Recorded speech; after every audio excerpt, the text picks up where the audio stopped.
Tahukah kamu, banyak penemuan ilmiah modern ternyata sudah disebutkan lebih dari 1400 tahun lalu dalam Al-Quran. Dari penciptaan alam semesta, perkembangan janin, hingga struktur dasar gunung. Semua tertulis dengan detail yang mencengangkan. Padahal, teknologi dan ilmu sains belum secanggih sekarang.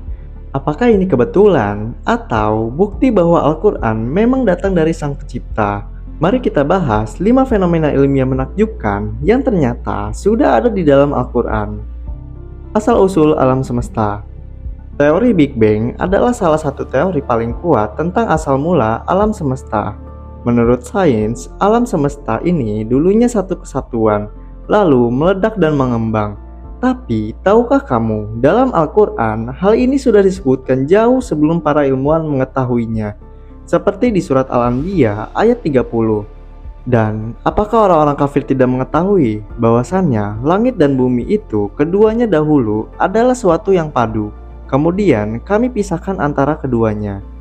Ayat ini menggambarkan asal-usul langit dan bumi dari satu kesatuan, sangat mirip dengan konsep Big Bang. Perkembangan janin dalam rahim.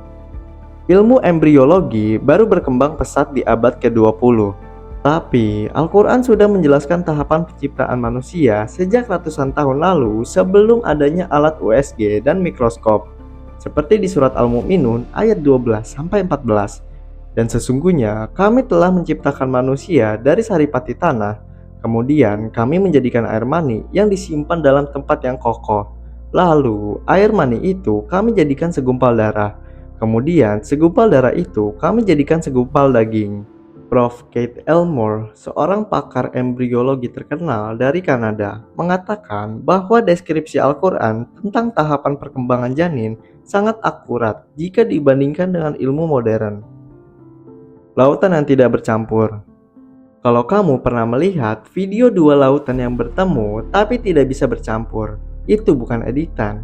Fenomena ini benar-benar nyata. Dan ternyata sudah disebutkan dalam Al-Quran surat Ar-Rahman ayat 19-20. Dia membiarkan dua lautan mengalir yang keduanya kemudian bertemu. Antara keduanya ada batas yang tidak dilampaui oleh masing-masing. Secara ilmiah, ini dikenal sebagai halocline, yaitu batas alami antara dua perairan dengan tingkat garam, suhu, dan massa jenis yang berbeda, sehingga airnya tidak mudah bercampur. Gunung sebagai pasak bumi. Gunung hanya terlihat indah dari luar, tapi siapa sangka gunung memiliki peran penting dalam menjaga kestabilan bumi. Dan lagi-lagi, ini sudah tertulis dalam Al-Quran seperti di surat An-Naba ayat 6-7. Bukankah kami telah menjadikan bumi sebagai hamparan dan gunung-gunung sebagai pasak? Dalam geologi, gunung memang berfungsi seperti pasak atau jangkar yang menstabilkan kerak bumi. Ini baru diketahui melalui penelitian ilmiah di abad modern. Lapis-lapis atmosfer bumi. Atmosfer bumi ternyata terdiri dari beberapa lapisan berbeda. Setiap lapisan punya fungsi unik, mulai dari melindungi bumi dari meteor, radiasi UV, hingga mengatur suhu. Al-Quran ini menyebutkan hal ini dengan sangat halus, seperti di surat An-Naba ayat 12. Dan kami jadikan di atas kamu 7 lapis langit.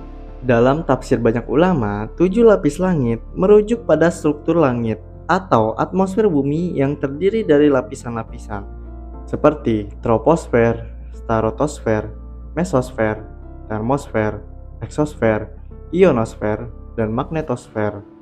Semua ini bukanlah kebetulan. Bagaimana mungkin seseorang yang hidup di padang pasir 1400 tahun lalu bisa menjelaskan fenomena alam secara begitu akurat?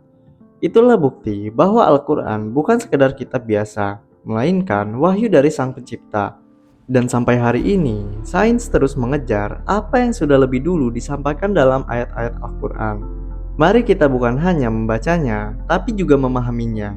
Karena semakin kita pelajari, semakin kita takjub pada keagungannya.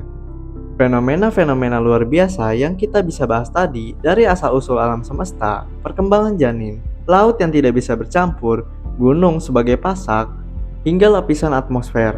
Semuanya bukan hanya membuktikan kebenaran sains, tapi juga memperkuat keyakinan kita bahwa Al-Quran adalah petunjuk dari Sang Pencipta.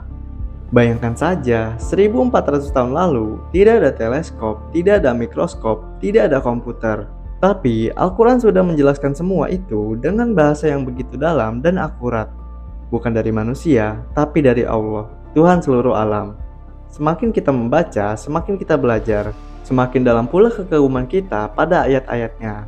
Maka, jangan pernah lelah untuk mencari ilmu. Karena setiap ilmu yang benar pasti akan membawa kita lebih dekat kepada kebenaran. Terima kasih sudah menonton sampai akhir. Jangan lupa like, share, dan subscribe agar lebih banyak lagi yang tahu betapa menakjubkannya isi Al-Quran. Sampai jumpa di video berikutnya.